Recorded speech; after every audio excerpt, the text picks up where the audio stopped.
అంటే పూర్తిగా కూడా నవీన్ యాదవ్ కావచ్చు లేదా కాంగ్రెస్ పార్టీ కావచ్చు 6 గ్యారంటీలని అమలు చేసినాయని చెప్పేసి అంటా ఉన్నారు. 6 గ్యారంటీలు మీకు అందినాయా? లే 6 గ్యారంటీలు అందలేవు, కానీ నవీన్ యాదవ్ అనే క్యాండిడేట్ మంచోడే అన్న. ఇప్పుడు గెలుపు అనేది నవీన్ యాదవ్, ఒకవేళ ఇక్కడ నవీన్ యాదవ్ గెలిచిండు అనుకోండి, అది నవీన్ యాదవ్ గెలుపు అవుతుంది, కానీ కాంగ్రెస్ పార్టీ గెలుపు కాదు అది. కాంగ్రెస్ పార్టీ మీద ప్రజల్లో చాలా వ్యతిరేకత ఉంది. 6 గ్యారంటీలు అన్నారు, ఎవరికి అందలేదు. కొంచెం ఏదో బస్ ఫ్రీ ఒకటి అనుకుంటా నేను, బస్ అది ఒకటే ఫ్రీ ఉంది, మిగతా అన్నీ వేస్టే. ఫైనల్గా కాంగ్రెస్ పార్టీ పరిపాలన ఎట్లుంది, బీఆర్ఎస్ పార్టీ పరిపాలన ఎట్లుంది? బీఆర్ఎస్ పార్టీ పరిపాలన బాగుండే అన్న.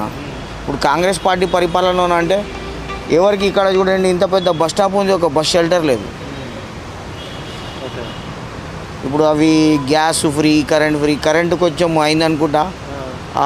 ఏమంటారు, షాదీ ముబారక్ లాంటి పథకాలు ఎవరికి అందలేవు ఇప్పటివరకు.